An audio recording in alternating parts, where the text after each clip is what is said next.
Hello friends, இந்த children special ப்ரோக்ராம்ல கூட உங்களை சந்திக்கிறது ரொம்ப சந்தோஷமா இருக்கு. இன்னைக்கு கூட ஜிம்மியோ ஜோனுன்னு சொல்லி தலைப்புல ஒரு அழகான கதை கேட்க போறோம். கதைக்குள்ள போலாமா?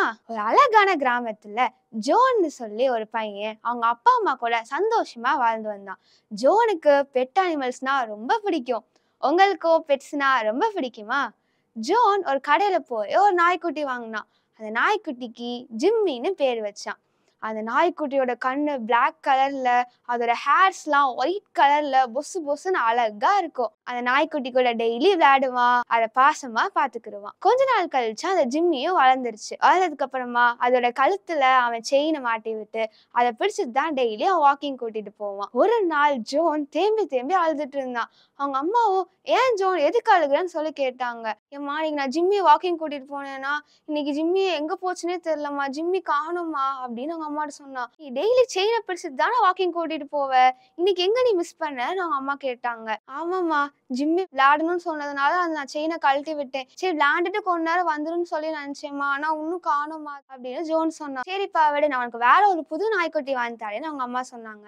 தினமும் ஜிம்மி தொலைச்ச இடத்துல ஜோன் போய் தேடி பார்ப்பான்.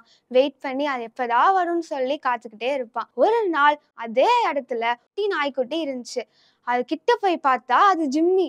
எப்படி இருந்திருக்கும் ஜோனுக்கு. உடனே அதை தூக்கி வீட்டுக்கு கொண்டு போய் அதை பாசமா பாத்துக்கிட்டான். அன்னையில இருந்து ஜிம்மியும் ஜோனை விட்டு பிரியவே இல்லை. என்ன ஃப்ரெண்ட்ஸ், நீங்களும் ஜிம்மியை போல தொலைஞ்சு போயிட்டீங்களா? ஏசப்பாவை விட்டு ரொம்ப தூரம் போயிட்டீங்களா? ஏசப்பா சொல்படி கேட்காம ஏசப்பாக்கு பிடிக்காத காரியெல்லாம் செஞ்சு ஏசப்பாவை விட்டு ரொம்ப தூரமா இருக்கீங்களா? இன்னைக்கு கூட ஏசப்பா காத்துட்டு இருக்காங்க, என் பிள்ளை எப்படா என்கிட்ட வரும்னு சொல்லி. இப்பவே ஓடி வந்துருங்க ஃப்ரெண்ட்ஸ். ஏசப்பா அவங்களை மீண்டும் அரவணைச்சு அவங்களை பாதுகாத்துக்கிறதுக்கு ரெடியா இருக்காங்க. இந்த கதைக்குரிய வசனம் கேட்கலாமா? இதோ வாசல் படியிலே நின்று தட்டுகிறேன். ஒருவன் என் சத்தத்தை கேட்டு கதவை திறந்தால் அவனிடத்தில் நான் பிரவேசித்து அவனோட போஜனம் பண்ணுவேன், அவனும் என்னோட போஜனம் பண்ணுவான். வெளிப்படுத்தின விசேஷம் 3:20. இந்த கதைக்குரிய பாட்டு கேட்கலாமா? வா வா தம்பி இயேசு அழைக்கிறார், வா வா வா தங்க இயேசு அழைக்கிறார், வா வா தம்பி இயேசு அழைக்கிறார், வா வா வா தங்க இயேசு அழைக்கிறார்.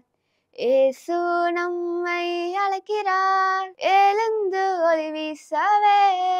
இயேசு நம்மை அழைக்கிறார், எழுந்து ஒளி வீசவே. பிரைட்டாக ஜொலித்திட, பிரைட்டாக ஒளி வீச இயேசு அழைக்கிறார், ஓடிவா. பிரைட்டாக ஜொலித்திட, பிரைட்டாக ஒளி வீச இயேசு அழைக்கிறார், ஓடிவா. இயேசு அழைக்கிறார், ஓடிவா. இதுக்குரிய ஆக்ஷன் பார்க்கலாமா? வா வா தம்பி இயேசு அழைக்கிறார், வா வா வா தங்க இயேசு அழைக்கிறார், வா வா தம்பி இயேசு அழைக்கிறார், வா வா வா தங்க இயேசு அழைக்கிறார்.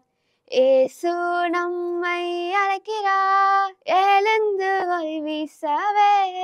இயேசு நம்மை அழைக்கிறார், எழுந்து ஒளி வீசவே. பிரைட்டாக ஜொலித்திட, பிரைட்டாக ஒளி வீச இயேசு அழைக்கிறார், ஓடிவா. பிரைட்டாக ஜொலித்திட, பிரைட்டாக ஒளி வீச இயேசு அழைக்கிறார், ஓடிவா. இயேசு அழைக்கிறார், ஓடிவா. இதே போல புது ப்ரோக்ராம்ல உங்களை சந்திக்கிறேன். பாய்.